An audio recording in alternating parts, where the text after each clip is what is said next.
Every Tuesday and every Thursday. Y'all Hey, tap in. is this thing on? Can you hear me? Roy Is anybody Anthony out Show there? is the spot to be, baby. Hey, tune in. It's the hottest show, homie, on the West Coast. The Roy Anthony Show. It's the hottest show, homie, on the West Coast. The Roy Anthony Show. It's the hottest show, homie, on the West Coast. The Roy Anthony Show. And it's featuring the homie Big Hank and Christina Carter. It's the hottest show, homie, on the West Coast. The Roy Anthony Show. It's the hottest show, homie, on the West Coast. The Roy Anthony Show. It's the hottest show, homie, on the West Coast. The Roy Anthony Show. And it's featuring the co-host Big Hank and Christina Carter. It's the hottest show, homie, on the West Coast. Everybody tune in, you dig it? It's funny as hell, my dude. It's when we can kick it. Every Tuesday. Everything is going down. Every Thursday. They about to do the most. It ain't a confrontation, it's a conversation, homie. Yo, on the weekends, Roy Anthony Show. It's during the week, homie. The Roy Anthony Show. What you listening to? Roy Anthony Show. Come on and get a tap in before we gotta tap in. What you listening to? The Roy Anthony every Show. Tuesday. It's us, Roy Anthony Show. What it do? What it do? What it do? Once again, this is the Roy Anthony Show. I'm Roy Anthony. Welcome to the Roy Anthony Show, along with my co-stars that's be kicking in Big Hank, Christina Carter. I see her in the background. We be having special guests where they're not even guests no more. We just ain't had the theme song updated because we have our one of our favorites that grew up on us on this past Tuesday. We got her in the back room, Miss Joy Towner. I see her in the background. Wonderful queens in the back. Be coming out and once again, like I said, this is Roy Anthony Show with my co-stars Christina Carter, Big Hank. We have different family members and stuff, not just family by blood, but family by acquaintance. We all on the same page, which is on the Woe Entertainment, which was created by my man Richie King, aka Redneck Pimp, along with the co-creator Goose. And then we have our social producer Blue Phoenix, Athens. Then we have our sponsor Matthew Brooks. Then we have our good neighbors BB Nation. I had to miss their show last night. I will tell anybody, check out the show from the BB Nation. It's called Hump Day Hangover. On Wednesday nights, they play the iconic rock music. And then on Fridays, the BB Nation hosts another music show. Now, what we be is on Spreaker. And it's where all around the world, we tune in and what we do is we give out, we play music, we give out commentary. BB Nation be having me laughing, and I've been making sure I learn their names. You know what I'm saying? From BB Nation out there based in Oregon, my man J Dub, High Tech, Carl. I've been invited to come on the USS Coronado next year because I'm constantly trying to. I've always performed for the military. And so then we have the VRS, if I'm not mistaken. That's another veteran group, syndicate. So now I want to let everyone know before I start bringing everyone in, is that we have been the Woe Entertainment, which was created to bring awareness to our military veterans that create suicide. Then we found out teenagers were also committing suicide. It's a tremendous rate of 22 teenagers a month that commit suicide. We have over 40 or 50 something veterans that commit suicide. And we know that suicide sometimes comes from depression, where someone, you want to be able to talk about something. Sometimes you need to talk to somebody who's outside of your box. So the Woe Entertainment, we have came up with a number. We will be displaying the number where you can call the number and just talk. It's no charge to you. I'm going to be donating like 8 hours, sometimes out of every 1, 2, 3 days, 8 to 12 hours of, if you call in, we're going to talk to you. And so we're asking anyone who understands that we're putting this, we're not taking the money to become rich. We're not buying a house. This ain't, the corporation of Black Lives Matter. And we're gonna go buy a $7 million home. We're not doing that. For or like our crew and the staff of WO, it helps us to put in more hours. And so when we ask some people just for $1, you can give it to the $ Roy Anthony 562. That's on Cash App, or you can go to Zelle royanthony.wmg1@gmail.com. We will give your name. I will call your name out on our show, and the others will call you out on their show as well. For those who donate, I don't care if it's $1. We're not going to say the amount. Just those who understand that we are making up a number, and we have to tell a lot of callers because we want to be 24 hours, 7 days a week. There's no certain time when someone's in the desperate need to talk to somebody. So I want to bring that to attention. We're going to be pushing this out a lot. It's not just for military. If you feel like you just need to talk to someone outside the box that you're in, and you're feeling depressed, it's confidential. We're not going to be like, oh, look at this person said. We're not into that. We're, instead of just being sympathetic to you, we want to be empathetic. And as the WO Entertainment, which we not only do podcasts but music, we want to be able to actually put our actions to words, not just our words, just talk about it, but we want to walk it like we talk it. So we're having a number where if you feel depressed, I don't care who you are, veterans, you know, we want to be able to talk with you. We want to hear you out. Sometimes you just want someone to listen with you and put ourselves in your situation, which we have been there. A lot of us can talk about it. So you can, it'll be confidential. You don't have to be ashamed. There's not 3 or 4 people listening to our conversation. So like when I get on there, you're gonna have a conversation with Roy. Not the stage Roy Anthony, Roy, who's been through the same humanistic situations as yourself. So with that being said, I just want anyone to know you can donate $1. We're not trying to be like the Republican Party. You can donate what you want, but we will respect, and we don't mind shouting out your name. If you want to say anonymous, that's understandable. But you can give a minimum of $1 to Cash App through $ Roy Anthony 562 and Zelle royanthony.wmg1 at gmail.com. Let me bring in my co-star. What's up with you, Miss Christina Carter? How you doing? What's up with you, Christina? What it do? What it do? What it do? How you doing? I'm all right. Okay. I see that you got your hair whipped. Girl, you look like Cool Whip going on top of hot apple pie. You know what? Big Hank be coming in. I want to go on and bring Miss Joy because she's like family too. But I'm gonna respect my co-stars. But I want to bring Miss Joy. How you doing, Miss Joy?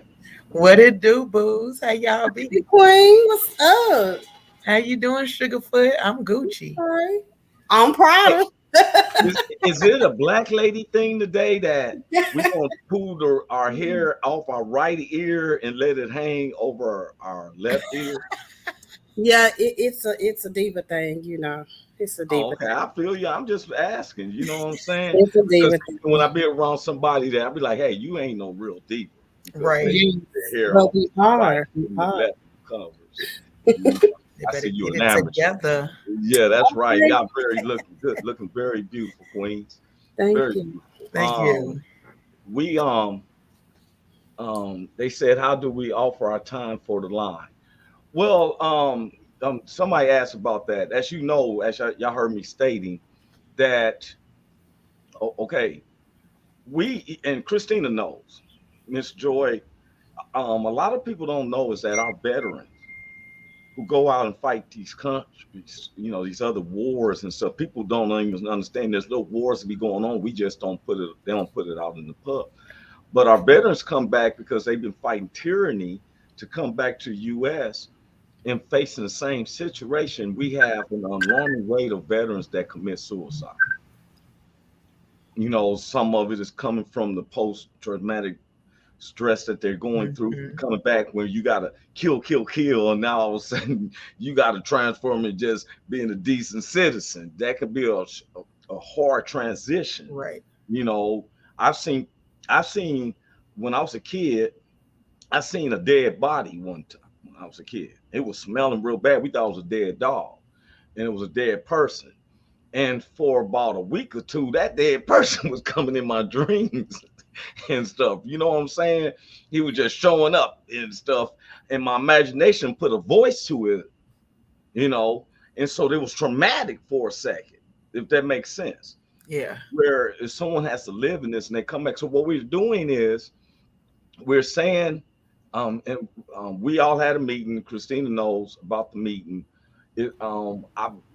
We want it to be where we do this real. If anybody ever worked marketing, you got to sit at a phone and call. With this, we want to be able to where people actually need to talk to someone. Everybody can't afford a psychiatrist, and sometimes you just don't want to go to a psychiatrist. You just want to talk to someone. Right. And with our faces on, when we be on these podcasts and television programs, people don't understand is that people who are in their home relate with you better than what you know, because that's why we have such a fan base, because you in someone's household when they're in there, they naked and their skimmies, their face ain't made up, but you're right there not judging. It's a trip that you understand what I'm saying? Mm-hmm. Like they're looking at us talk. So then you may say something, Miss Joy, that they can recognize, and so then they associate themselves with you. Does that make sense? Yeah. It does. You know what I'm saying? Though? Y'all can, you know what I'm saying? I know we all open it up with talk, you know what I'm saying? No, I definitely understand what that's like, because although I haven't been in the military, I suffer with PTSD because of my stroke. So whenever I get a headache or whenever my foot goes to sleep or something like that, I automatically freak out and think I'm having another stroke. And sometimes you need people that's been in that situation that can relate to what you're going through so that they can help pull you out. Yes. I definitely understand what that's like. Yes. And I Christina, you similar as well, right? Yes, my take on that is everybody can read a book. People can get degrees and everything, but I would rather have an organization that actually been through something. Anybody can read a book and they can quote everything out the book. Yeah. But we need more people who actually been through it, like the diamond in the rough, that can actually go hands on and dive deeper, and they'll understand. And that's where the more empathy come in at, because the other one's out here for money. If you're doing this because you've been through that and you want to save one person, then we need those kind of people. We need those realistic, authentic people that can relate. If you ain't been through nothing, you ain't gonna tell me nothing. Now you stepping on toes, and you're absolutely right. They gotta say ouch. That's all they can do. You got some people who just got a psychology degree, and so they just know the natural. And so they really can't measure on what you've been through. They just trying to get you to look at what you say, because believe me, sometimes we can have thoughts, and as comedians, and Joy, you know this, you really don't know how. Even if, all right, I practice an hour every day, my stand-up. I'm in front of 1,000 people as far as my mind, right? Right. I have to hear myself say my joke out for me to start relating with it on how I work on my timing. Yeah. Does that make sense? You've been through that. Wait a minute, I gotta read some of these comments. I want to apologize to some of y'all. Our producer says, CEO, we have a B code 43201. Want to become famous, buy followers, primes, viewers. Yeah, we know about that, bro. Appreciate it though. Working on the roof with my Mexican friends and stuff. My producer, he was showing his roof was being replaced, and he had the Latinos out there, and like I tell people, that's how democracy works. It shouldn't be about race. It's about who is qualified, who can do the job and do it well. You feel me? Okay. Now I want to share something with y'all. I really don't talk about it, even though it was breaking news. May of 2001, I was on my way. I was in Los Angeles, and there have been beefs with the black and browns in the streets of Los Angeles. I'm pretty sure a lot of people have been aware of that. Sometimes in the ages of Los Angeles, blacks and browns sometimes, was and it was, I can get deep into politics about stuff, but that's all it was based about was politics. Well, in 2001, there was a beef where Latinos was trying to kill out so many blacks. Mm-hmm. So one night, me and my DJ was leaving from one of my friends in Linwood because I had a show in Compton at the Crystal Park Casino. As I was going there, some Latinos drove up on my car, took chase on us because what was going on, and then they pulled up on the side of it and shot us with a sawed-off shotgun that was filled with 44 mags and everything. So my partner took 4 in the face, and they went up Alondra West while I was on the 710, because here lately they was having these serial shootings again, in this one particular area on the 710 highway, which is between Linwood and Long Beach. So to make a long story short, I'm rushing to get my partner to the hospital. Even though they shot through my side, they blew all the windows out. They had some cannon, they had a shotgun that they made into a cannon. Blew all the windows out of my car. So when we pulled up to I get us to the hospital. I'm calling 911. 911 was a joke. I'm not lying. I'm on the 91 going 80 miles per hour, Joy, calling 911 because when I told my partner to call, you know how your phone is dark, and so when I hit the button for less than light can come on, when I went to hand it to him, it covered up with blood. That's when we looked up and found out he was shot in the face.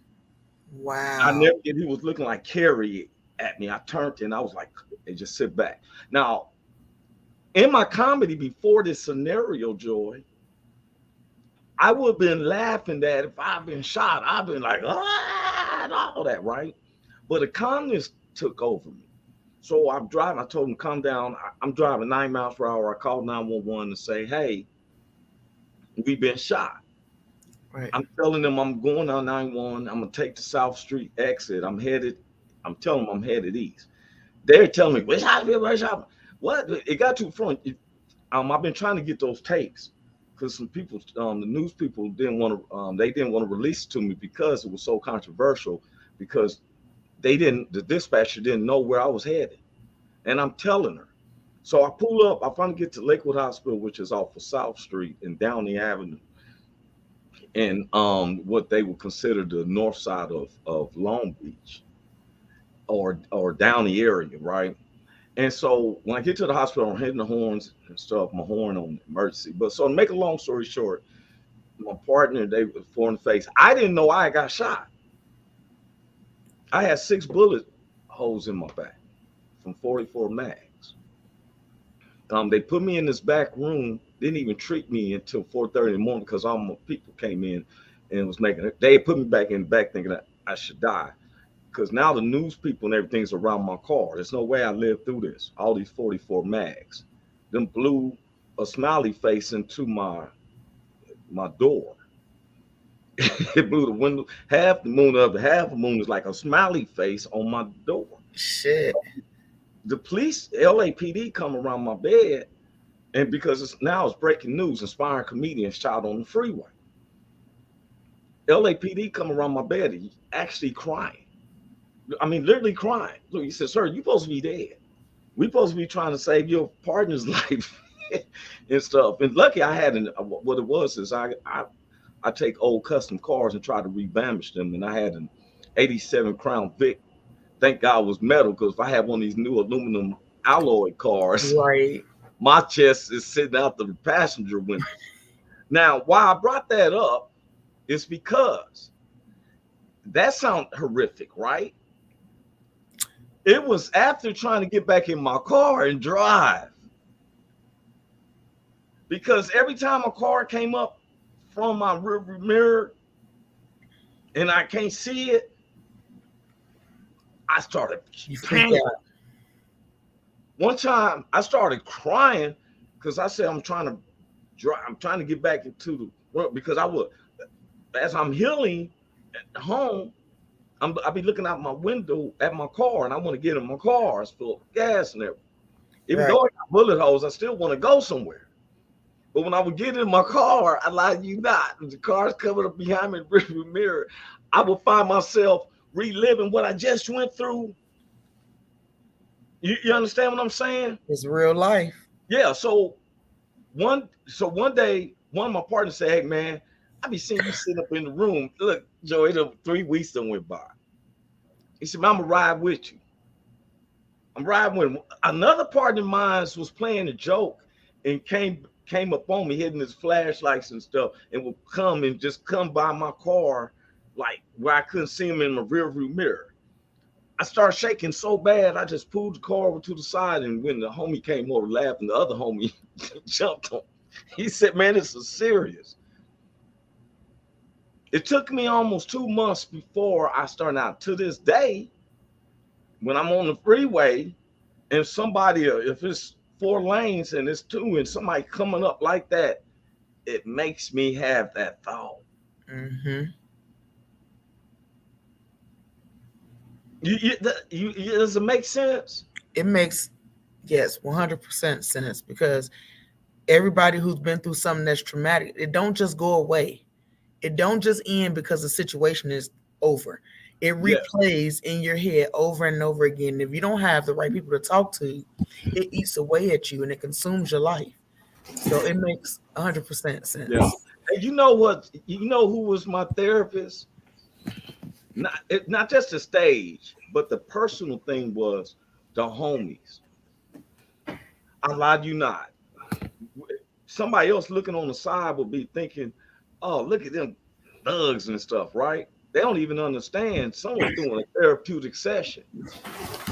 6 or 7 homies, yes, we passing the blunt, having a drink. Homie prayed for me. Wow. Them be the ones. I beg your pardon? Them be the ones. You can't judge a book by the cover. Them the ones you need to watch is the one that's suited and booted. You need to watch them. Go to the winos. Go to the dope house. Them people will pray you saved. You hear me? You better say it. You listen to what I'm saying. Because, baby, I went to the drug head. And guess who the drug head was? My daddy. My daddy will preach your soul saved. Do you hear me? Girl, we got the same daddy. You my sister. Girl, we might be related. You hear me? Listen, I had to go to him. Everybody else counted him out. His other kids denied him. I went, and you know what? I ain't even ashamed to say it no more. I went and started selling drugs to make sure my daddy was getting what he was getting, because I didn't trust nobody. I didn't want to lose my daddy. I knew he wasn't going to stop. So I had to bring it to him. And I allowed him to do it at my house in his own privacy. But you know what we do is do that. Yeah, and what we do is, well, society does this, and I noticed as me growing up, my grandmother was the pastor, and then it was church ways, and my grandmother started alleviating away from stuff. And why I'm saying that, Christina, is that sometimes our society, when the drugs came up, crack, we was worse than white folks. So anytime somebody in our family got on some drugs, we dismissed them as a crackhead. We couldn't see it as the Hollywood industry looks at what's his name, who plays Iron Man and all that. Robert Downey. Robert Downey. Look, I was living in Long Beach when he got arrested in the alley behind my apartment. He had like 5 or 6 grams of crack on his lap. This was before he did Iron Man. And they felt that, look, let's put him in one of them clinics for a year. That was his, like what we got Betty for, right? And then let's see if we're gonna do his role. He's good. We're gonna give him a chance, because it's not that we looking at him. He has drug abuse, but he's a good person, right? Right. But when it came to us blacks, you can have a half of a gram of crack, and you was going to do 3 to 5 years. See, their role on drugs was not to look at a person. So I can see if you're trying to get the Al Capones of the stuff, you feel me? Or the I thought that was me. or the what they call them, the what's the dude Al Chapo, and you getting a regular person who has a problem and he has to relate with a drug. You know what gets asked? Let me ask y'all this is a weird question. What? Look here. So I look at alcohol. Okay. And alcohol, like let's say Jack Daniels, it states it was established in 1898. Okay. And they glorify that as history being made. But in 1898 until 1942, to my understanding, it was outlawed. Mm-hmm. Now, the same judicial system, which I found out the movie that Eddie Murphy and Martin Lawrence performed in the movie Life was based off of true stories. They just made it comical. Yeah. There was a lot of blacks that were doing prison time for moonlighting, because you take the moonshine to a different county because alcohol was illegal. Mm-hmm. Mm-hmm. But like Jack Daniels, I would take a sip of Jack Daniels. They just releasing how it was a black dude who created it, Jack Daniels. But it states that they've been established since 1898, America standard. Isn't that what it's saying or something? Don't play. Don't be playing. You know what? You're right. It makes me think, well, no wonder former President Donald Trump can get away with so much stuff.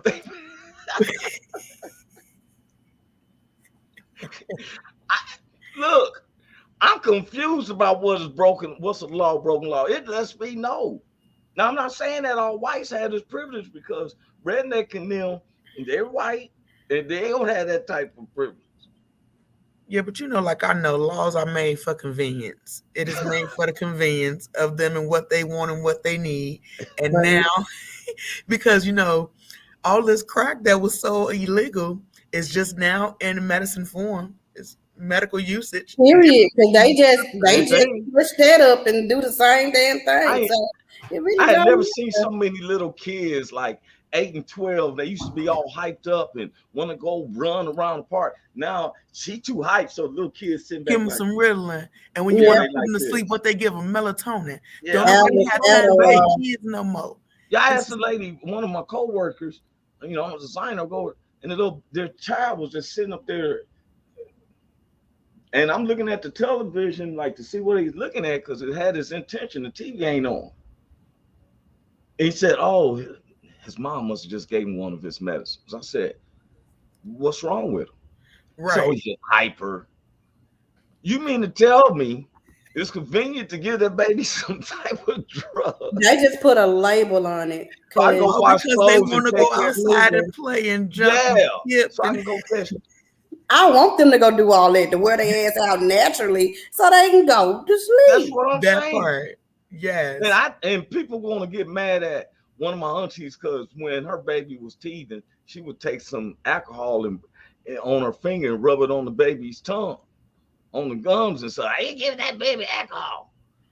Well, shoot, you giving this baby some drugs, that baby don't understand nothing. Y'all, times have not changed. People have. It became a man's world. And from what I'm learning, it's a man's world.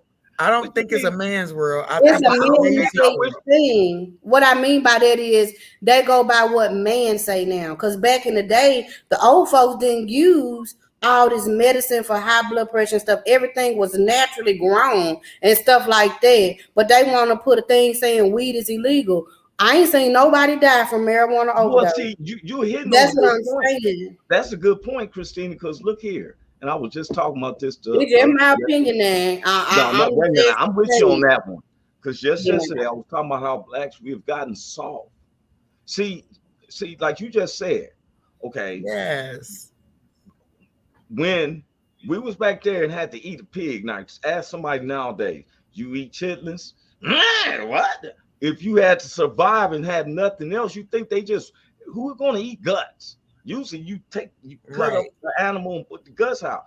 But with the times are so hard, you done been through a winter when you don't have nothing. You're like, hey, say the most what's necessary. We can't throw none of that away because I went through this last winter. They gave us a pig, and we ain't getting nothing for 6 months. And boy, it was a hard winter. You feel me? Right. My grandmother was from Shreveport, and she showed me how to eat sweet grass.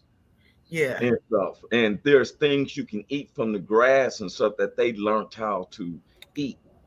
Survival. It's Wasn't nothing survival, in but, it. you know, I don't when it comes to like the food of our people, I think that we of course did a lot of it to survive, but now that we know better, some things we need to do better. You know what I'm saying? Yeah.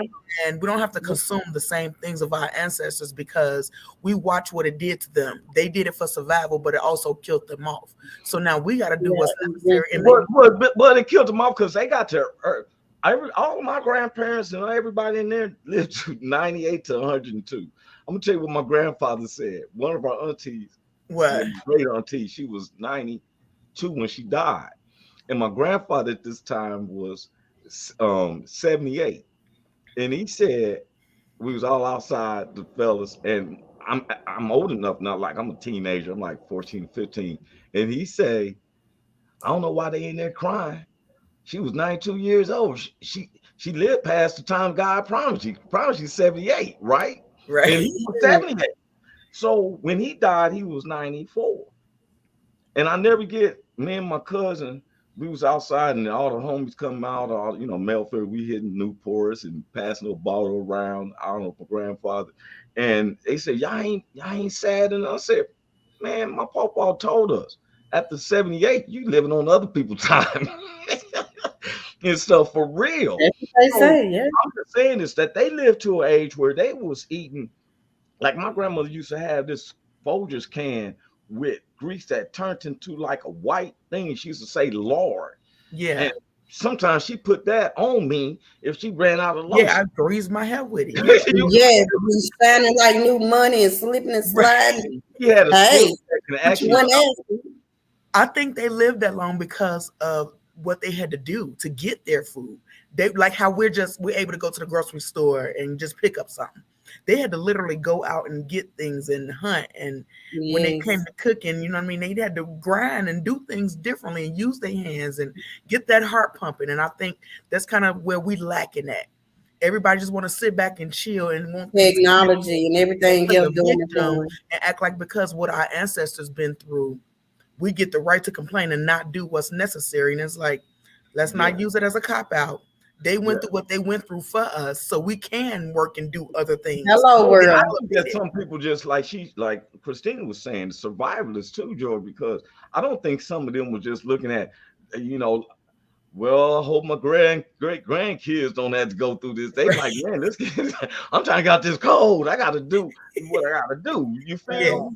Now, my point is, so now we got the convenience of stuff, food and everything. I was saying this yesterday, like we have gotten so comfortable with setting our temperatures in the house. Right. It used to be where we'd be outside in that 100 degrees weather. Now we're like, drinking out of a water hose outside. They try to make us go back to a cotton field. Right. The way the price is going up, we gonna go back though. We gonna go back to the price of gas and stuff. I need to give me a horse and a carriage. I need to give me a garden. I think that's where my life ends because these times gonna make you go back. I'm gonna take up some Eastern Indian ideas by going in there and be like, in the name of the Lord. Man, we can't have peace or survival. I don't know, but I'm saying the name of the Lord. Okay, so hey, wait, here come Hank. Hank is popping in and stuff. What's up, Big Hank? How you doing, sir? Big Hank, what's up with you, bro? I'm good, man. I'm good. What's happening, y'all? What's going on with you, Hank? Hey, what's up, Christina Carter? What's up, Joy? How y'all doing, man? Hey, Roy. Hey, Roy. I'm up here at the church, man. We cooking for Father's Day, so we got the meats on the grill. I'm up here helping pastor, so I just wanted to let you know I'll be in and out, man. Oh yeah, no, for sure, man. I was about to say. Tell me, Joey, you probably don't know. I think I said Big Hank is the deacon of the church. Yeah. So sometimes he comes in late because the Lord is, you know what I'm saying, got way more seniority than I do. And Dr. Williams. What's up, Dr. Williams? Hey, what's up, man? Roy, man. Roy, Deacon Glove. How y'all doing? How y'all doing? Happy Father's Day to those who would apply to. Yes, sir. Happy Father's Day. Happy Father's Day to you guys too. Thank you. You know that's Happy why. Father's Day. Hey, thank you. Same to you, gentlemen, right there. Those are true leaders of the neighborhood. Hey, Roy, keep doing what you're doing. Yes, sir. We bless the community by the way you're doing it, man. We appreciate you. We miss you out here in Long Beach, man. Oh, I'll be back soon, Pastor. All right, we're gonna look for you. Yes, sir. All right, later. All right, man. Thank God. Okay. All right, man. Appreciate y'all, Okay, man. for sure, bro. I'll talk to you later. All right, man. In and out. All right, for sure. All right, Hank. So now, I keep it always the same.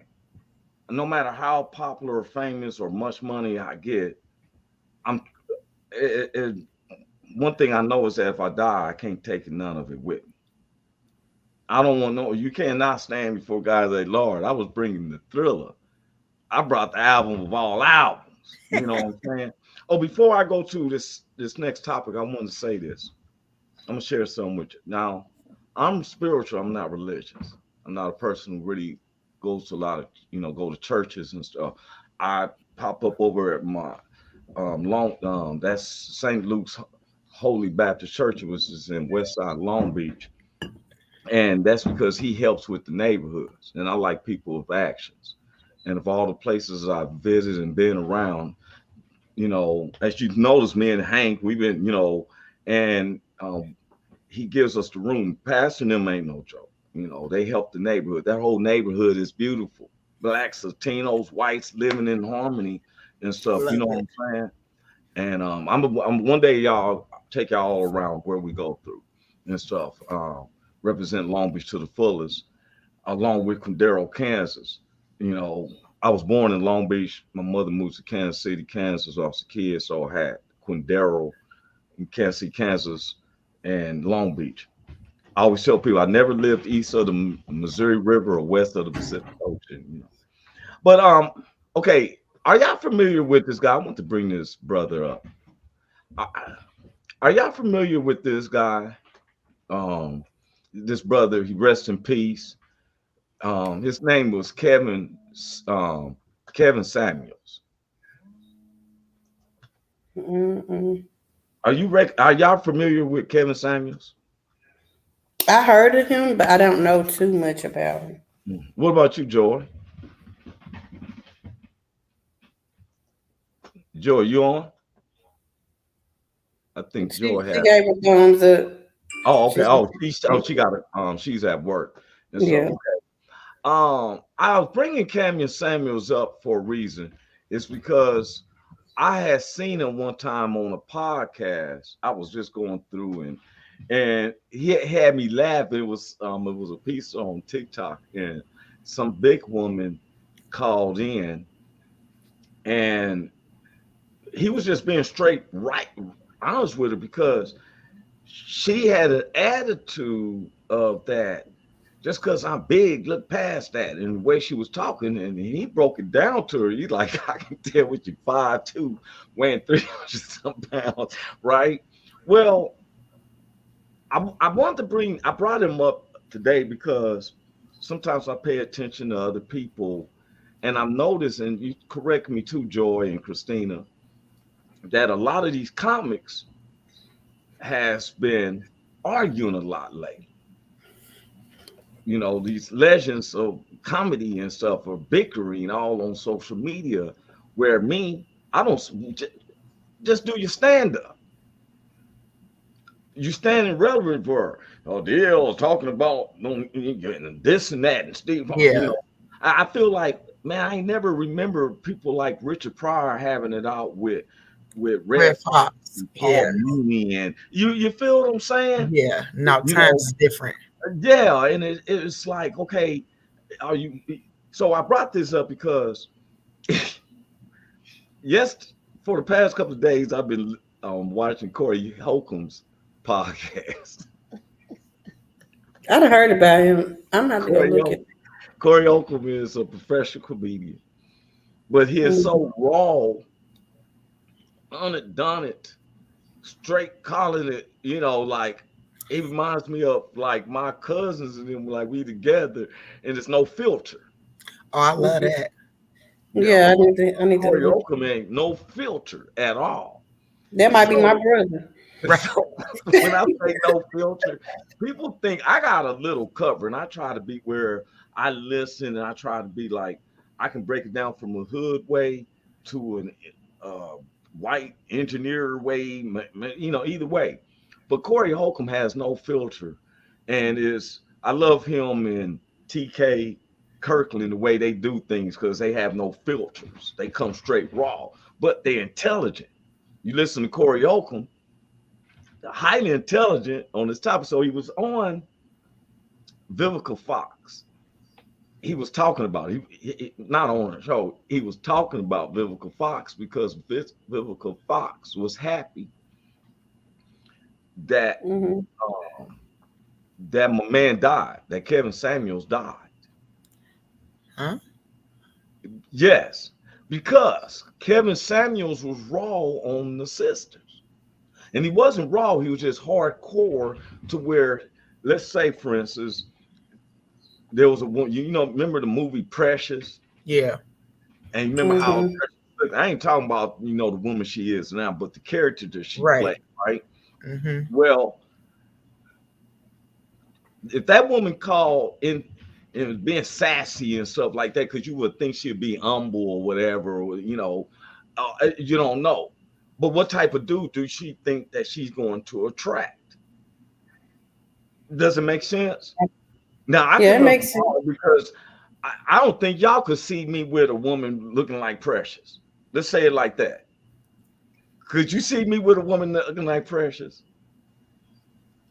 Hey, I mean, I can't see Precious with Precious.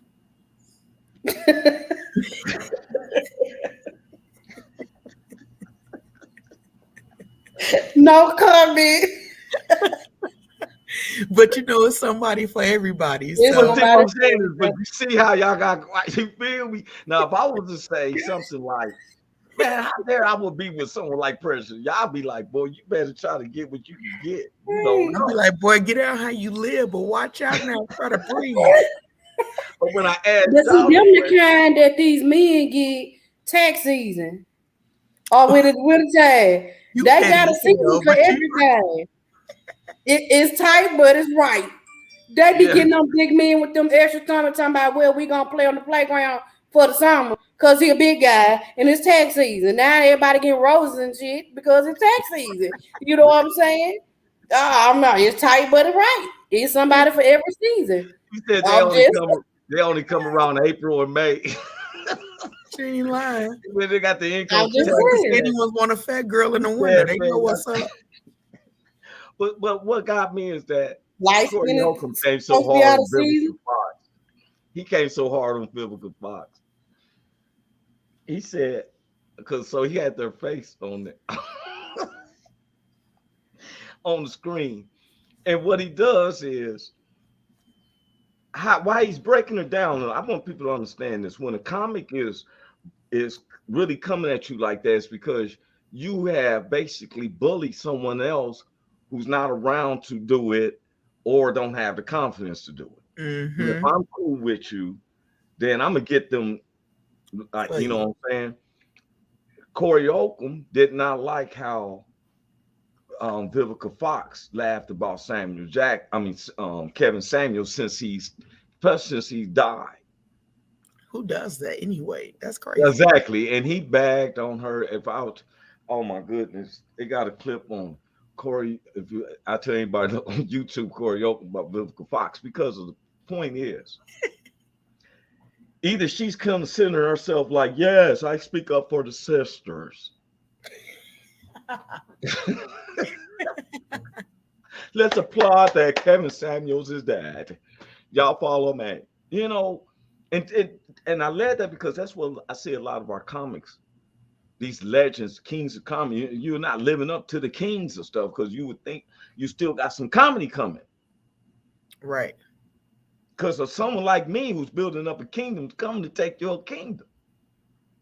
And I'm not making no ducks about it. I call it out all the time. On my thing, I say I'm the #1 stand-up. I've been saying it for 8 to 10 years. I'm the #1 stand-up. I don't price it off of money.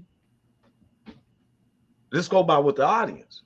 Right. So I just released out a 46-minute set. I ain't arguing with nobody because on my next set, I'm gonna talk about about this. Well, when you know what you're bringing to the table, you ain't got no need to call nobody else out. Oh. So that's the problem with what's going on with, these celebrities. You, number one, letting somebody take you out of your character. You going backwards for what? To prove a point for who? Somebody who ain't taking care of you? Like, people don't understand what's really important. Now you're putting yourself out there and you look stupid. You look stupid. Yep. And like, okay, now you got to come on here every week because we have these conversations. That's how I go. Well, you already know I'm in here, baby. Let's get it. So I'm gonna send you. See how I did the last time? I'm gonna send you a link straight to you on. If anybody wants to know how to get with Joy, I've seen that you didn't even speak up on it. Joy is putting a program together.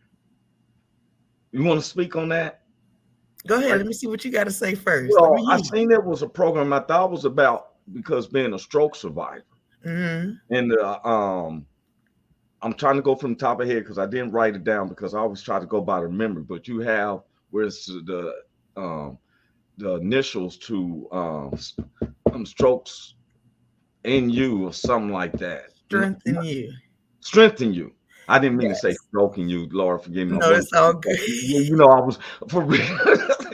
It's a little stroke in everybody. Everybody got a little stroke, okay? So I went on her webpage and you were actually, and I saw what I love is when I see diversity of people. What you seen? What tell me well, about it seemed like there was some young white folks and black folks around you on this flyer. It was some type of program that you're doing. See, you're gonna put me on the spot. I'm about to have to bring it on in and look it up. Oh, someone's saying, you know what? I'm sorry. Let me look this up. It was someone named Living and Loving Life. Whatever you tried to send for triangle, but she sent another one and it said SNU Strengthen You. Okay, so this is someone who's affiliated with you. Yes. Well, tell them about the program so I don't be stuttering on alone. And y'all can hear it. And so then I'll be going back and looking through Facebook because I really don't like Facebook. I'll feel you. No, but the flyer you're referring to is actually a show that I just did this past weekend. And it was like a pre-Father's Day show. And I had, like you said, it was all races, but one was a comedian, one was a singer. And then, of course, you had me, a motivational speaker, and then I had a poet. And the goal of the show was just really to highlight men, because you always hear so much about how it's no good ass daddies and how they all lead their kids and just all this negativity that comes with men. And I'm like, but they are kings amongst kings. Like, they need to be elevated and appreciated and know what it's like to be loved. Yeah. And because mental health is like so big, and I feel like to some degree men suffer with it a little bit more than we do because there's so many avenues for us, but people don't really recognize that men need just as much help. Yeah, or they taught you're not supposed to cry, you shouldn't have feelings, or all these dumbass things that they're brought up with, and then they become adults and don't know how to process and deal with what's going on in life. So I just felt like it was important to get them a little love, and we just went and showed support and had, the poet do a thing, the singer, and I spoke life and love into them and reminded them of their greatness and showed them somebody think about you other than a negative thought. You are important. You are. I promote shows. I produce shows, and I'm always do the spoken words. Definitely gonna have you, Joy. And when you was talking just now, I felt like I need to just lay down on the couch and be like, well, the benediction right there. Look, because my son, it was awkward for my son. Okay. Because I'm the only black father around. So all the young little kids always over my house, right? And so they like, man. So when he became 14, he'd bring his friends over, and I come in, work or I done cooking and stuff, and they looking at me like, dude, you actually got that? And I'm cooking like I get that bag of winglets, and so since I'm a civil designer, I might go out to the field, I may not, I may go to the site. It depends. I may work at home, but I'm always cleaning up the house because I have a thing about bathroom clean and kitchen clean. I mean thoroughly, bleach and all that. Ain't no kicking it on no games unless this room is clean, beds and let's do this stuff, right? Then what I do is it's my responsibility. I'm gonna cook. My kids will tell you, because that's why I when I show them I could cook soul food, my kids never go to McDonald's. Right. So all the other kids come over and eat. I done hey Joey, I do that too. Christina, I done made a big old bag of winglets and put them up on a big old pan and cooked them, fried them, everything, right, with French fries, and say, hey, there's chicken in there. I could be in the room. I don't even see them coming through. I just know it's like a piranha. The stuff just started disappearing. Exactly. Like, where'd the chicken go? I didn't even see you come through. But you see, it's unheard of. How you doing, Mr. Paul? Hey, Mr. Paul. Listen, my thing is, Roy, do you remember when we was talking about this a while back? I don't know who was on the show with us at that time, but when we was talking about how women have more resources than men do, and then the women always clown the men for what they can't do for them when they're not the backbone to these men to lift these men up to do things. I remember us talking about that. Yeah, I'm gonna tell you my baby's mother, right? Because I went for full custody of my children, and they both was from the same woman, even though they're 4 years apart. They never seen me and their mother together, and their mother got married, so her husband died, and I brought my kids together one day, and I said, "Hey, your mother's husband died, and I wondered would it be better because they had never seen us together if I work something out to be back with your mother, so that way." My daughter was like, hell no. They said we love our 2 Christmases. For real. Because they felt in my house was understanding a little bit more. Just because I'm rushed, I don't have to rush. I'm real laid back. Yeah. They know that I do stand up and all that. Their thing was, I'm always telling them, I'm not going to just give to you. You got to do your chores. Your job is like school. You do your schooling. My son just graduated. Lord knows, I didn't know if he was or not. I'm telling people I was like early Caesar. And then they get to the point I get so upset with them that you want to listen yourself. Then I'm like, F that. Yeah, I don't know if anybody ever felt like this to the kids.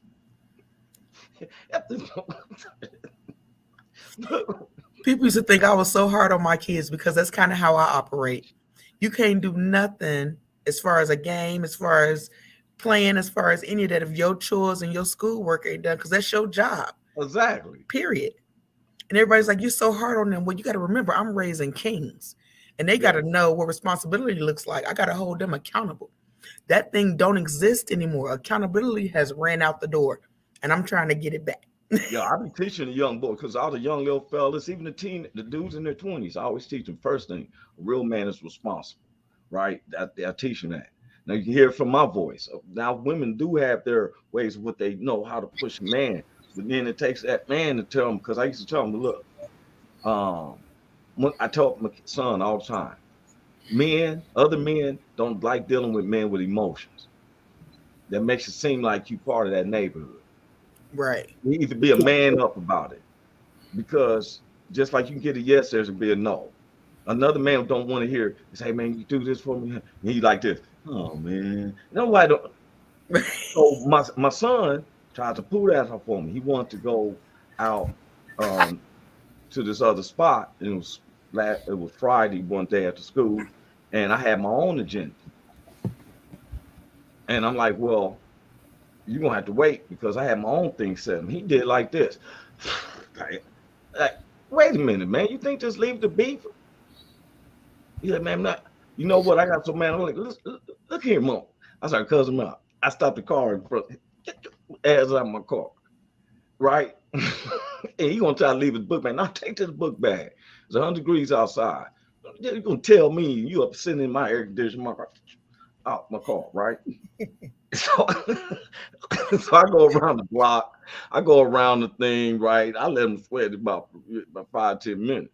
I seen him. He coming down. His eye. He got in that car. He was humble. I said, let me explain something. You don't never have an attitude with somebody about their stuff for one. You can't get mad at somebody else's belongings. You may not like it, but that means you need to push to get your own then. Mama don't want you to use their car, and you got this special date, and it should love you like, well, you should have took that opportunity to work and might have able to get you a car. And nowadays, kids can have their own debit card. You could have called you an Uber if you feel like you're at that age. Make sure you dress it with your mother. Don't do like I did one time, sneaking out the house when I was 14, and now my brother locked the screen door. So I had left the screen door unlocked because I get through the door. There ain't no way getting that screen door. It's a wrap. Yeah. And so he gonna lock the screen door. I'm getting back in. It's like 2 o'clock in the morning. So now I'm at his window. Damn. You know what he gonna do, Joe? He gonna do it like that. Who's that? Who's that? Son did it to his brother. It was so funny. That's how it goes. When my mother came and opened up that door, and that's you owe that brother something, so he was gonna catch you up. He didn't snitch like right. But you had to get paid back one way or the other. Because my mother's like, you can hear her in the background. What's that noise, son? Somebody knocking at the window. He no good.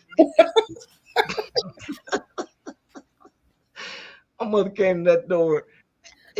What you doing outside here? I can't even think of tell a lie. I took the trash out. Who locked the screen door? Does that? It was that. Oh man, he avoided me too. But you know what I like is that with the conversations and stuff like this, listening to mothers, because sometimes they put us out, especially. I'm gonna say this about like the Democrat. I'm not in a Democrat or Republican, but I noticed one thing that the Democrats sure do like pushing out programs, especially to minorities, which are all women of all races. Even white women is considered more minorities.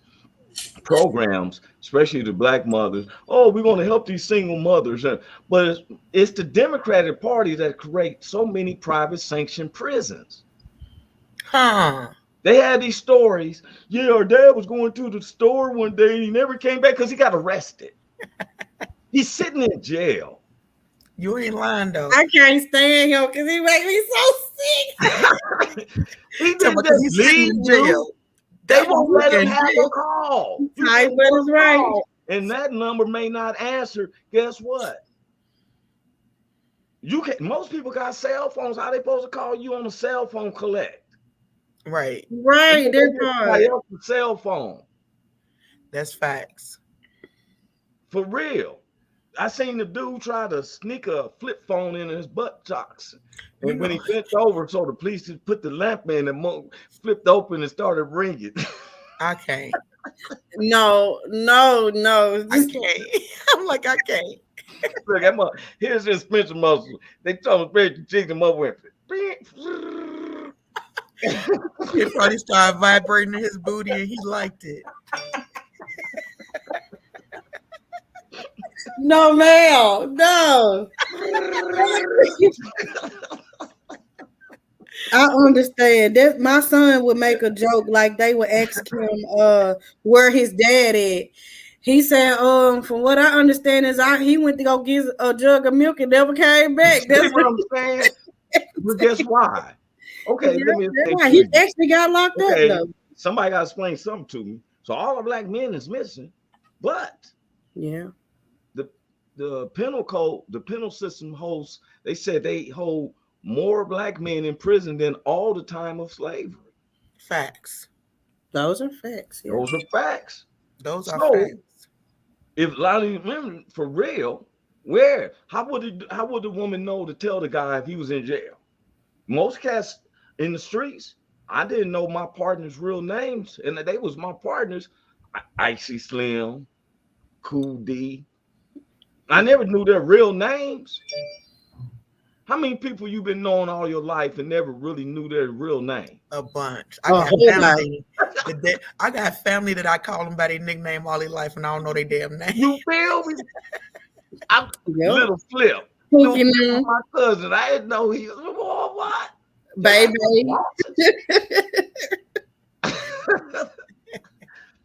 And I'm, and so we have to use where we gotta use the common sense of how we've lived, and then how do we associate with someone? Right. How to be a stand-up comedian, I know for me, I have to study people. It seems like I mimic them. If I study in the room for 3 or 4 hours with you, eventually I find myself mimicking you. Yeah. Yeah, start even talking like a little bit. Like, exactly. Trying to sound like them folks. Exactly. I went. I told you my grandmother's from Louisiana, so a couple of her sisters stayed down there. So I never leaving from the city. On a vacation with my grandmother down in Louisiana, and all my cousins ran around barefooted. I tried to do that, and then I found out I can't stand on rocks. I need tennis shoes because my cousins was running across rocks like it wasn't nothing. I ran across the rock like, country feet. Yeah, they was running over rocks like hey, they beat me, and I got Converse low cuts on with that thick gray heel. They was running across rocks like. So my cousins about he sounds so proper, but this is how they be talking. Look at our cousin. He sounds so proper. It holds the word for a long time. So, and you like, why she singing to me? my brother, he stuttered. They see my cousins down there, and my brother who stuttered having an argument. Is my brother, he was like, you can't even talk. And my cousin like, you can't talk. And I never get my grandmother said, both y'all shut up. Neither one of y'all can talk.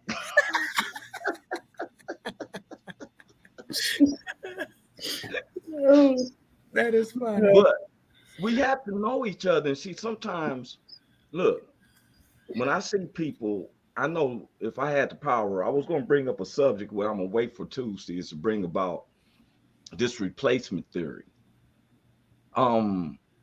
We have a lot of our white neighbors, which I found out half of America believe in this theory that they're trying to be replaced by blacks and Latinos, other Latinos coming from the country. They got to be replaced. They having sex with all of us. They replacing themselves by mixing.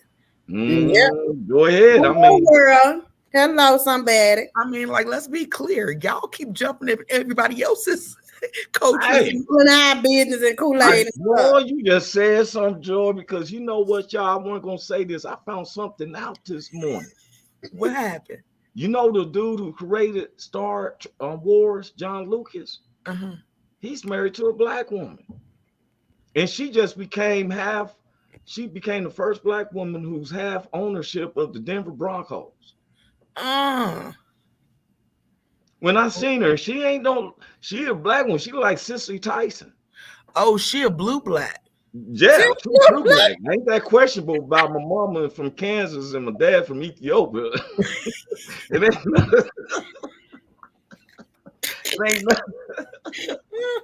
He got him a Zimbabwe. She looked like Roscoe from the pool hall. That's her uncle. They all God damn. She for real. And when I seen that John, they got gonna get flagged. I know it. Your ass gonna get flagged. Yeah, they gonna get it. You know what I'm saying? Because I always said that why can't we, when we have a black president, you know what I'm saying? I'm not knocking nobody, but every time I see a major politician or something, you know, like Vice President Kamala Harris. You know, I don't know where she black at. Her mama's from India. Her dad's from Cuba or something like that. Her ancestors. She was always Eastern Indian. And it's back down in there. Yeah, it's back down in there. When they gonna get somebody from like, you know, Jimmy's Pool Hall where Uncle used to go down there and cook barbecue and them, that come them true roots. Like, I'm concerned about, you know what? I want to say this. I am so don't say it. Don't say it. Look, blacks hold each other back. Look, let me tell you that. Let me say this. I'm gonna give you a prime example and a very major stuff. Blacks have been talking about retribution since slavery. We've been knowing about 40 acres in the mule. For some reason, years go by. They want to talk to me. That's why I made this last comedy album that you seen, and I used the nigga word a lot because of the council culture. Because I've had blacks come to me and Big Hank about, I use the N-word, and I said, when you give me my let me get my reparation check, and then we can talk about my dollar. Because sometimes we are concentrating on the wrong situations. Right. When blacks make up 13.5% of this population, that means we're minimum, but we got more black billionaires than all the history of the United States. But yet we're the lowest in poverty. So how that work? Make that shit make sense. Yeah, that you tell me that. Because we quick to see each other down. Like you said, we hold each other back. Don't nobody want to see nobody doing better. The $300 million or 13.5 people, let's say 13.5 people a percent. That's 13.5 out of 300 million. So let's say that's about what out of 300, 10% is 30 million. So let's say about 35 to 40 million of the United States is black people, right? Now, this is the part that gets me. Do you remember when former President Donald Trump was debating with the new President Biden, and when Trump said, stand back, stand down to the Proud Boys, right? Remember that, right? Okay. The next day, Governor Newsom signed in a form for the state of California to have a panel put together on how to give blacks back reparations for those from the state of California. You with me? Okay, that was in the middle of 2020. This is June 2022, right? There's been over a year now. This black panel has been trying to figure out how blacks need to get reparations for the state of California. Over a year or so, they've been trying to figure it out. It's been broken down where should we go by the African descendants or whatever. From the state of California, all you got to do is go back from the birth rates. Right. They can do the same thing for us that they did for all these Indians, giving them all this money and different things to go to school and, you know, to make sure they elevate their life. What the hell we can elevate our lives? They can help us with the Ukrainian money. 500 million. I still don't know what they're doing because the dude just said, oh, we need more aid. I'm saying just leave them people alone. See better. We figure our own self out. Yep. My mother said, don't be worried about somebody else's household unless your own household is in order. I was just going to say that you want to see your backyard when your weeds is growing. Now, I was listening to one of the Republican dudes, my pillow man. He talking about, oh, we need to get rid of the Democratic Party. No, we need to get rid of all them parties. All the parties. And if you cap at a certain amount, Mr. Pillow Man, then we don't need you influence because to me, you nothing but an American oligarch. You have became a businessman who made money by now thinking that you got political awareness. You part of the same problem. Get rid of his ass too. We want to go speak to the Senate because of the January 6th committee. They were like, man, we don't need to talk to you. You ain't no politician. You're a pillow maker. You make people's head feel good at night. Sometimes. Those are some nice pillows. You said them awesome nice pillows. Those awesome, man. Your head be feeling like it's floating. That yoke could be nice. But I just go with one of them, the Mexican pillows where you get two for $5. You seen them and stuff. I'm gonna just let you know you're gonna have to buy a new set. Yeah. Flat. I done got them. They got so flat that I put both of them in one pillowcase and still had to bend the joker in half. Just I stick to some struggle pillars here. My kids like that pillow ain't big enough. I gotta put some clothes in that motherfucker. That's what they did today. You gotta make some shit work. Cardboard pillow. Okay. Yeah, you gotta put some clothes in. Hey, I lived in that struggle before. I did too. Was real. I'm thinking, why didn't I think of clothes? I filled mine with plastic bags one day. See, how did that do? We was uppity. See, we was poor in real life. We knew clothes. We was real life poor for real. Did you know, with the mayonnaise sandwiches and the sugar sandwiches? Yeah. Y'all looking at someone, Paul. Look here. We used to get this box, and I never get it. Was left at our front door. I'm like, it ain't even Christmas. What's this box is? She said, just bring it in here. It'd be a box of cheese, and it used to be this bologna in a plastic. That's the good cheese. With the gravy that you would have to warm it up in some hot water and then cut it open. Those the good stuff. Right. That was the processed stuff that we get now. I'm gonna tell you, to this day, I will not eat no spam. Man, we had a babysitter, and I told her we ate spam, but we take that gelatin stuff off. She like cut it off, talking about it helps your sandwich good. She gave me a sandwich with that gelatin on there. To that day, I have not ate spam yet. I will not eat it again. That's because she was disrespectful. I don't know where that gelatin on there like it's supposed to help you swallow. Did I read that other part of my? I did not read that story, did I? Out of my book, did I? I think I'm gonna do it one day. It's called Roaches and Newport Packs. And you talking about struggle? You remember I told you about that, baby? Girl, that sounds like my childhood. Listen, see you my say roaches in Newport Packs. Yes, that's the title of my story for real. When I told y'all I gotta get some help to get this book out now because I met my sister right there, and see we went through a whole lot of stuff. You know what I'm talking about? So that made me even more want to bring it out. More now. We got you. Out there, and you don't need nobody to do nothing for you. Get your butt on Amazon and self-publish and make your own money. Don't be giving it away to the people. You got this by your own self. Joy, because this woman is good with candles. She know how to make these candles, and you know how people give you these like, oh, we can do this and do that. Yeah, I was like, hey, because she told me it takes some money, and sometimes with her kids. They teenagers, they get into mishaps. This woman's, I've seen her, every one of her kids, they fall down, she don't take them to the hospital. Something happened, they gone to the hospital and stuff. And but he's right, Christina, as far as like that book, just because I tell people, you never know what's helping someone. Our conversations has been helping people. I don't care if we reach one or two. I've never talked about, I think somebody just put it on there. I get this all the time. They ask, do you want to become famous? I'm already famous. How you can't. I don't want the title. I just want to be me. I just want to help somebody. That's it. You know this, Joy. You're an inspirational speaker. Put some on YouTube. Some people got stuff on YouTube and be like 400,000 views. And to me, I'm thinking, well, did they give you $1 for each one of them views? What's the braggadocious about?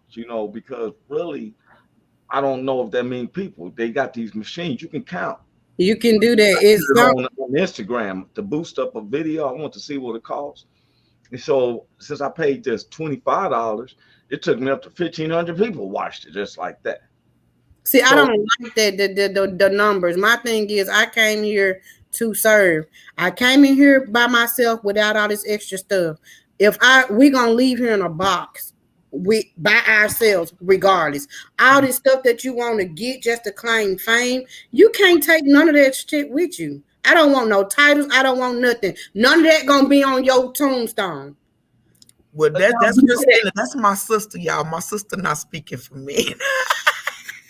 No, but because we work for a reason. We working hard. We grinding. We leaving legacies behind, not necessarily for the world, but for our. I understand that too. So the numbers, I'm definitely with you. I'm not necessarily about the numbers. I can give a damn less about a number because they're not genuine. It's not real. Exactly. And like you said, we ought to help people genuinely from our heart. So what's meant for us gonna always be for us. Exactly. But I ain't gonna tell you I don't want no title, honey, because give me the title of motivator. Give me the title of helping by all means necessary. Right. Those titles I want. I want those titles. Not, I did this more than the next person. Everybody can get out here and eat. Okay, You know what I'm saying? You mean a boast? You don't want nobody to boast about their accomplishment. Right. Don't boast about that. Don't boast about you helping somebody that's in need because you're not doing it out of your heart. Right. You know what I'm saying? Oh, I'm finna go get these folks $100 because I see their kids ain't got no shoes on, but then you're gonna post it on Facebook. Look what I did for these people. Right. It wasn't genuine. You know what? And you absolutely right. And I'm gonna tell you, because I want to be the number one. I want the world to recognize me as the number one headliner in standing. Yeah, now yes, sir. Yes. But my character is not to be like, yeah, I told you I'm the number one. Right. My character That's what I'm talking about. That's what I mean. But then you're right. Yes. I agree with you. My character should not be of that, hey, yes, when people see me, I'm gonna tell you something. My grandmother once told me, first time I went and bought some clothes for myself. I spent $100, and it was just one pair of pants and a shirt. Has a girl influenced me at the shop. I got suckered and said, "Ooh, this look good on you. Ooh, I go out with you." Gave me a false number and stuff, right? But I bought it, and I went home, and my mother was like, "You know how many jeans I could have got at Sears?" And and I was like, "But I wanted this." So if you work for it, get it. My grandmother said that same what you just said. She said, "Roy," she said, "Babe, know what she said. If you get it righteously, you flaunt that, so people can see how the glory of God benefited you." Exactly. And you absolutely right. So I thank y'all. We back in, and some people are shy. Some people will listen to it. Some people will shake their heads, be like, "Hey, wait a minute, no, I thought somebody else had said something." Joy, what do you got coming up this pretty soon? What's one of your next projects? So, where we at? We are in. Okay, so my next project actually is my book that I'm working on. So I have a book called Life's Journey, and it's just talking about the struggles that I've went through from childhood. Because from the age of 4, I was being molested by family members. And that's a whole nother conversation. So we're gonna get deep though, and we're gonna help some people because that's what it's about. I'm not afraid to share my story because you never know who you're helping through their journey by being somebody else's superhero. So that's kind of what's going on with me. But no, I'm just working on. I'm in school full time, so right now that's where I'm focused. I'm focused on the book. I'm focused on school. I just became part of the honor society, so that is another thing I'm doing. Yeah. And my strength in you, I'm just about making these videos and trying to motivate, encourage people never to give in to giving up through the struggle. So that's kind of what I'm working on, but I'm never gonna stop working on that. So I guess I'm not really working on it because it's a forever thing. So yeah. And before I go on, Christine, what you got going on this weekend? Children, babies, working every day. I just lost 2 of my clients. They passed away, and one of them was like a grandmother to me. I told you to not make that peanut butter jelly sandwich so thick. No, I'm teasing. I'm doing that. I just took in 3 more babies from down the street of the house. They parents don't ever be at home. They saw me going to church, want to go, and they've been there ever since. So I'm dealing with 3 more boys, and I'm like, Lord, what are you trying to tell me? Like, I'm tired. I ain't got no money, but that He make a way for me to be able to provide for these babies. They feel comfortable. They want to know. They love what I'm doing. So I'm here not for me. I have to be on my stuff because you never know who's watching. Yeah, but that's a calling too, that's though. What I'm doing, and I enjoy doing it. I love you, Christina. That is awesome that you out here elevating these babies, girl. Yes. Sure do, boy. They just got baptized too, y'all. They saw us get baptized, and then they want to get baptized the next Sunday. So last Sunday, those babies got baptized. So hey, we're I'm excited about that. Hey, but I was there some before we got off, y'all.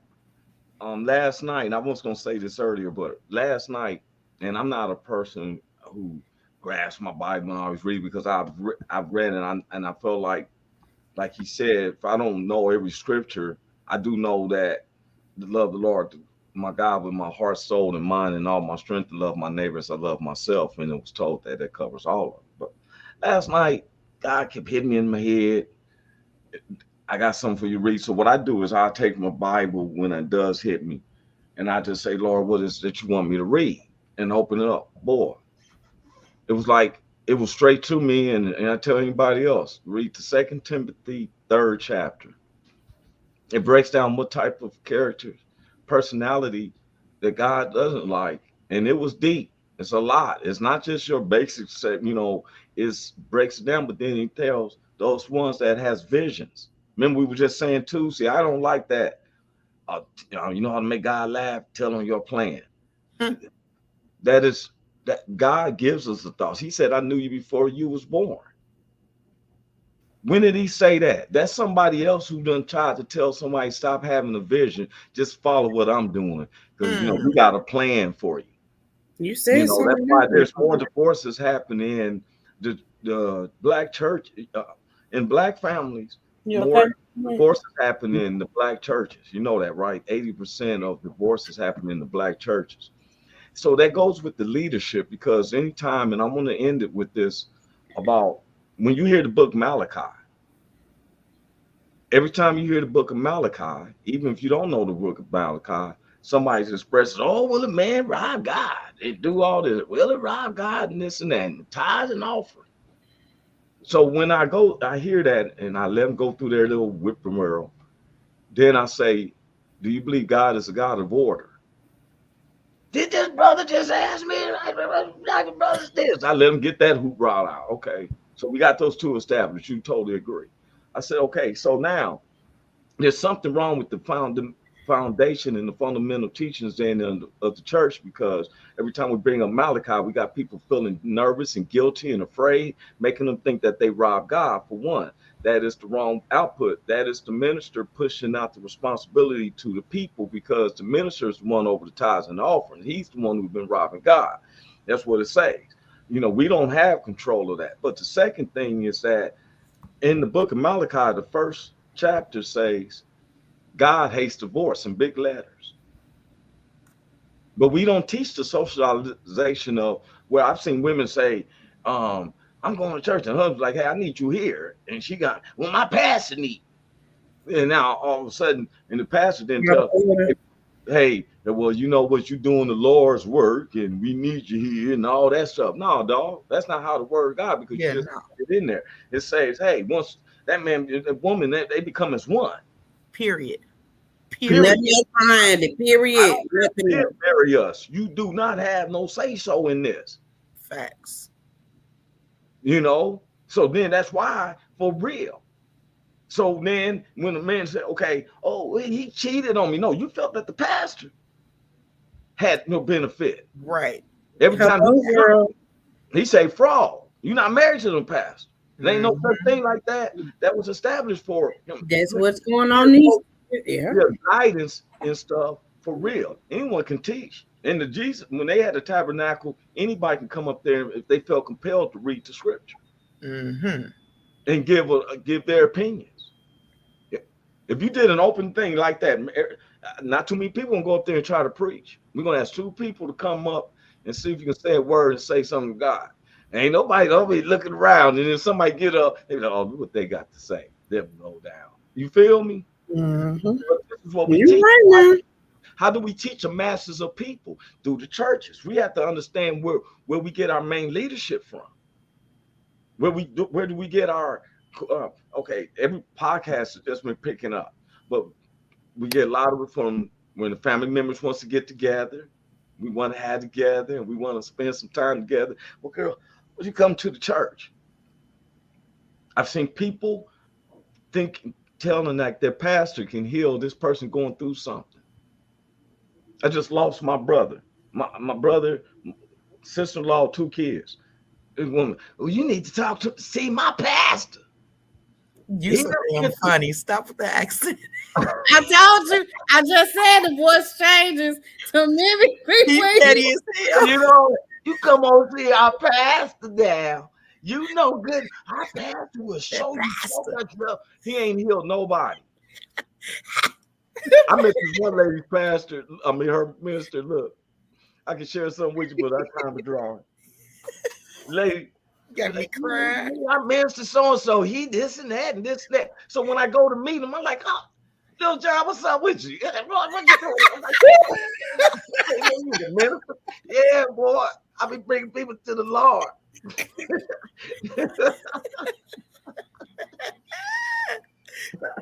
And so, you know, you about to kill me. But we so scared to go against the odds. It's your generationals. Our church does it. We all come together, family. We so emotional because guess what? The word of God is letting us know there'd be a couple in the bed. One husband took it, wife left behind. Wife took it, husband left behind. Two of them working in the field. One's taken, one left behind. They're saying this because I've seen a group of people say, y'all, we're going to go to heaven just like this. Praising the Lord. They in church and got that mighty high. See, they done got that natural mighty high. They done convinced themselves we all go to church. We all going to heaven just like this. Grab hands and let them see how we're going to go to heaven. No. That's what the church said. Grab your neighbor's hand. Show them how you're going to march into heaven. They like, tell your neighbor. I said, if I got to tell my neighbor one more thing. John What's your neighbor? Like tell your neighbor. Hey, John and Roy sitting like this. We like this.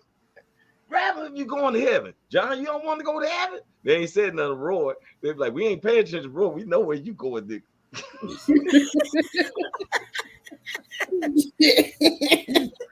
John, you get up and grab these people's hand and just show you what I got up and feeling guilty. I looked at him like, you're weak. So then when we was out, when church was over, you know what I was asking everybody? I was here. How was it over there? You must have did something wrong because you got kicked out back here on the tail. Man, y'all got me laughing.